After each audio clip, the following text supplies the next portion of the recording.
الشيطان الرجيم بسم الله الرحمن الرحيم ويقول الذين كفروا لولا أنزل عليه آية من ربه قل إن الله يضل من يشاء ويهدي إليه من أناب. اس رکوع کے اندر پہلی آیت میں اللہ تبارک و تعالیٰ فرما رہے ہیں وَيَقُولُ الَّذِينَ كَفَرُوا لَوْلَا أُنزِلَ عَلَيْهِ آيَةٌ مِّن رَبِّهِ. کافر لوگ اللہ کے نبی صلی اللہ علیہ وسلم کی دعوت کو رد کرتے ہوئے اعتراض کرتے ہیں اور کہتے ہیں کہ لولا انزل علیہ آیۃ من ربی، اگر یہ محمد جو ہے اپنی دعوی ایمانی میں یا نبوت میں اگر یہ سچا ہے تو ہم جو کچھ اس سے مطالبہ کرتے ہیں وہ کیوں نہیں لاتے ہیں. لولا انزل علیہ آیۃ من ربی، یعنی اس کے رب اس کے اوپر وہ بڑی بڑی نشانیاں جو ہم اس سے مطالبہ کر رہے ہیں وہ کیوں اس کے ہاتھوں ظاہر نہیں کر رہا ہے.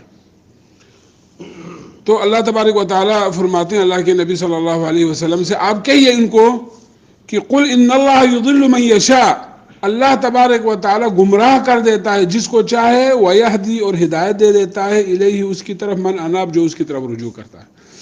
جو رجوع کرتے ہیں اللہ تبارک و تعالیٰ کی طرف اور اللہ کے نبی کی جو ہے نا دعوت کو اور دین کی جو دعوت کی طرف کان دھرتے ہیں، اللہ تعالیٰ ان کو ہدایت دے دیتے ہیں. اور تم لوگ جو ہے نا عیب اور اعتراض کے پیچھے جب لگے رہتے ہو اور ہر وقت اس طرح کے جو ہے نا ڈیمانڈ کرتے رہتے ہیں تو یہ تمہاری جو ہے نا بدنصیبی ہے، یہ تمہارے نصیب میں ہدایت نہ ہونے کا یہ کیا ہے، یہ نشانی ہے. الذین آمنوا وتطمئن قلوبهم بذکر اللہ، جو اس نبی کے اوپر ایمان لاتے ہیں اور جو مومن ہوتے ہیں ان کو تو سکون ملتا ہے اس دین پر عمل کر کے. اس دین پر عمل کر کے ان کو کیا ہو جاتا ہے، ان کو سکون اور آسائش اور راحت ان کو حاصل ہوتی ہے. الذین، وہ لوگ آمنوا جو ایمان لائے اس نبی کے اوپر، اس قرآن کے اوپر، وتطمئن قلوبهم بذکر اللہ، ان کو سکون کب ملتا ہے، اللہ کے ذکر سے.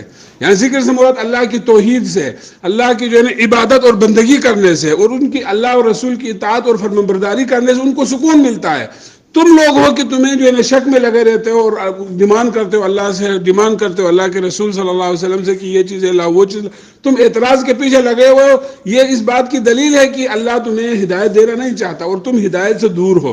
جو ہدایت اللہ جن کو دینا مقصود ہو، جن کی نصیب اچھے ہو، وہ تو فوراً قبول کر لیتا ہے اور پھر اس دین کے اندر ان کو کیا ہو جاتا ہے، سکون اور راحت ان کو حاصل ہوتا ہے.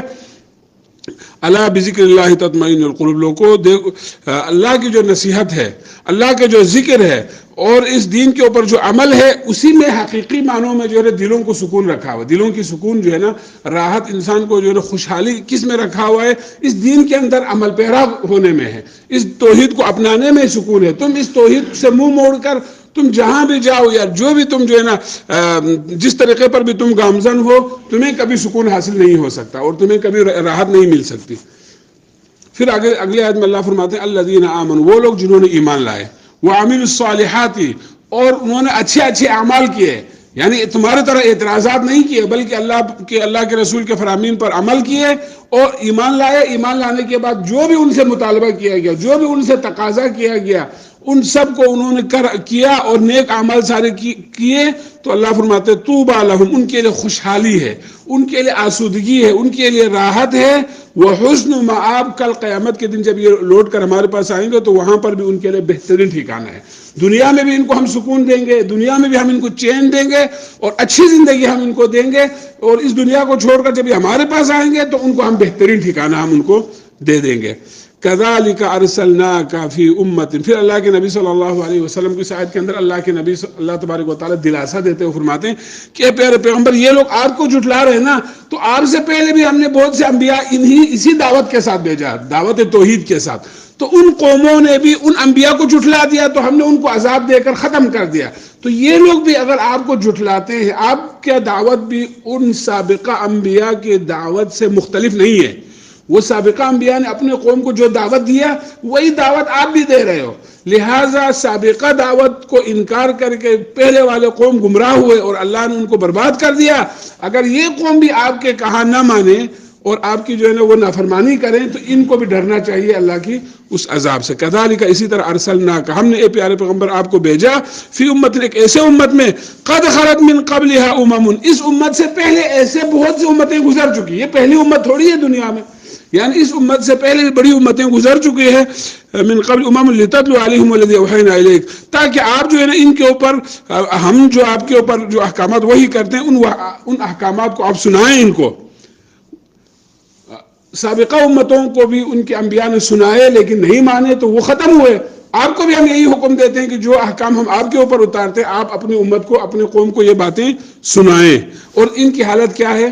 ان کی حالت تو یہ ہے کہ وہم یکفرون بالرحمن، رحمان کے ساتھ کفر کرتے ہیں. یعنی یہ مکے والوں کی خصوصی عادت تھی کہ ان کو لفظ رحمان سے چڑ تھا، ان کو لفظ رحمان کو نہیں مانتے. صلح حدیبیہ کے وقت اللہ کے نبی صلی اللہ علیہ وسلم نے جب صلح لکھا مکے والوں کے ساتھ تو وہاں پہ ایک عبارت لکھا جو بسم اللہ الرحمن الرحیم، تو انہوں نے کہا اس رحمان رحیم کو ہم نہیں جانتے، رحمان رحیم کو ہم نہیں جانتے. تو وہ جو ہے نا خاص کر لفظ رحمان کو تو وہ مانتے ہی نہیں تھے، اس لفظ کی جو ہے نا وہ نہیں مانتے. تو اس آیت کے اندر بھی اللہ تبارک و تعالیٰ فرماتے ہیں کہ وہم، یہ کافر لوگ، یہ مشرک، یکفرون بالرحمن، رحمان کے انکار کرنے والے ہیں، رحمان ذات کے جو ہے نا کے ساتھ کفر کرنے والے ہیں. آپ کہہ دیجئے کہ رحمان کون ہے؟ تم جس رحمان کو نہیں مانتے وہ رحمان کون ہے؟ قل، آپ کہہ دیجئے ہوا ربی، جس رحمان کا تم انکار کرتے وہ تو میرا رب ہے، وہ تو میرا رب ہے. لا الہ الا ہوا، اس اللہ کے علاوہ کوئی معبود برحق نہیں، یعنی اس رحمان کے، وہ رحمان جس کا تم انکار کرتے وہ تو میرا رب ہے اور اس کے علاوہ کوئی معبود نہیں ہے. علیہ توکلت وإلیہ متاب، اس رحمان کے اوپر یا اس اللہ کے اوپر میں نے بھروسہ کیا. وإلیہ متاب، اور میرا رجوع ہونا، میرا لوٹنا بھی اسی کی طرف ہے، یعنی میں اپنی ڈیوٹی پوری کر کے میں نے اسی کے پاس جانا ہے. یہ ہے رحمان کی حقیقت. وَلَوْ أَنَّ قُرْآنًا سُيِّرَتْ بِهِ الْجِبَالُ أَوْ قُطِّعَتْ بِهِ الْأَرْضُ، یہ مکے والے نہ ماننے کے لیے انہوں نے بڑی جو ہے نا اللہ کے نبی صلی اللہ علیہ وسلم کو انہوں نے کیا کیا، مطالبے رکھے ان کے سامنے کیے. احد پہاڑ کو سونا بنا دو، اس پہاڑ کی جگہ پر جو ہے نا ندی بہا کے دکھا دو، طرح طرح کے جو ہے نا یہ غیر نامعقول قسم کے انہوں نے مطالبے کیے. تو اللہ تبارک و تعالیٰ فرما رہے ہیں وَلَوْ أَنَّ قُرْآنًا، اگر یہ قرآن سُيِّرَتْ بِهِ الْجِبَالُ، اس قرآن کی صداقت کو دکھاتے دکھاتے، صداقت کو ثابت کرنے کے لیے اس قرآن کے ذریعے ہم پہاڑوں کو چلا دیتے ہیں. یہ لوگ کہتے ہیں کہ اس پہاڑ کو اپنے جگہ سے چلاؤ. اگر بالفرض تمہارے کہنے کے مطابق ہم اس قرآن کی معجزات میں یہ معجزہ بھی کر لیتے کہ پہاڑ بھی آپ کے ساتھ ساتھ چلنے لگ جائے.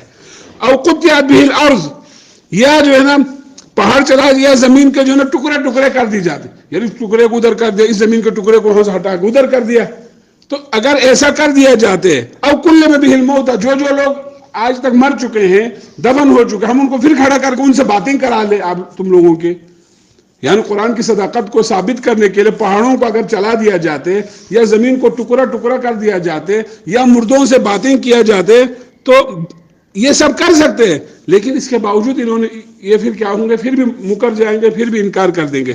فرمایا کہ اب بل للہ الامر جمیعا، یہ تو دو تین مثال ہوئے نا کہ ہم پہاڑ کو چلا لیں یا زمین کے ٹکڑے کر دیں یا مردوں سے بات کر دیں، جو بھی کرے اللہ کے حکم سے ہر چیز ہونے والا ہے. بل للہ الامر جمیعا، تمام معاملہ صرف اللہ کے لیے، اللہ جو حکم دے گا لفظ کن کے ساتھ سب چیز ہو جانے والا ہے، اللہ کے لیے کوئی مشکل کام نہیں ہے. افلم ییأس الذین آمنوا، کیا افلم ییأس الذین آمنوا، کیا جو ہے نا کیا ایمان والے جو اس بات سے وہ ناشنا ہے کہ اللہ یشاء اللہ لہدی الناس جمیعا، اگر اللہ تبارک و تعالیٰ چاہتے تو سارے لوگ ایمان لے آتے. یعنی ایک مومن آدمی جو ہے کیا وہ اس بات سے وہ آگاہ نہیں ہے، اس بات سے آگاہ نہیں ہے. ہم ایک بحیثیت مومن ہمیں یہ بات ہمیں اس بات کی یقین ہے کہ اگر میرے اللہ چاہتے تو اس دنیا میں کوئی کافر نہ رہتا، سارے کے سارے ایمان لے آتا. تو ایک مومن کا ایمان یہ ہے کہ اگر اللہ کی چاہت ہوتی تو سارے لوگ ایمان لاتے. لہدی الناس جمیعا، اللہ سب کو ہدایت دے دیتا. لیکن ولا یزال الذین کفروا تصیبہم، تو یہ جو کافر جن کے نصیب میں کفر ہی لکھا ہوا ہے، جن کے نصیب میں جو ہے نا جن کو ہدایت ہی نہیں ہے، تو اللہ فرمائے ولا یزال الذین کفروا، ہمیشہ رہے گا یہ کافر، تصیبہم بما صنعوا، ان کو پہنچتی رہے گی بما صنعوا، جو جرم کیا، اللہ کی ناقدری انہوں نے کی، اللہ کے ساتھ شرک کیا، رسول کے ساتھ جو مخالفت کی، اب اس کے پاداش میں تو یہ تو بھگتتے ہی رہیں گے. تصیبہم، ان کو پہنچتے رہے گی بما صنعوا، جو کارگزاریاں انہوں نے کی، قاریات، یعنی سخت آفت، ان کے اوپر سخت عذاب، یا ان کے اوپر ایسے جو ہے نا پھٹکار وہ پڑھتے رہیں گے او تحل قریبا من دارہم، یا ایسے آفت اور مصیبت ان کے جو ہے نا گھروں کے اوپر، یا ان کے جو ہے نا محلوں کے، یا ان کے جو جہاں ان کے گھر ہے گھروں میں، یا ان کے آس پاس جو ہے نا اللہ کی لعنت اور اللہ کی جو ہے نا وہ فٹکار وہ پڑتے رہیں گے اور برستے ہی رہیں گے. او تحل قریب من دارہم حتی یأتی وعد اللہ، یہاں تک کہ اللہ کا وعدہ آ جائے. اور اللہ کا وعدہ کیا؟ وہ قیامت کا برپا ہو جانا، یا اللہ تو اپنے عمومی عذاب کے ساتھ ان سب کو ختم کر دینا. ان اللہ لا یخلف المیعاد، اللہ تبارک و تعالیٰ اپنے وعدے کے جو ہے نا خلاف ورزی نہیں کرتا. جو چیز ہونا ہے وہ ہو کر رہے گا، اور جب وہ ہوگا تو ان میں سے کوئی بھی نہیں بچے گا.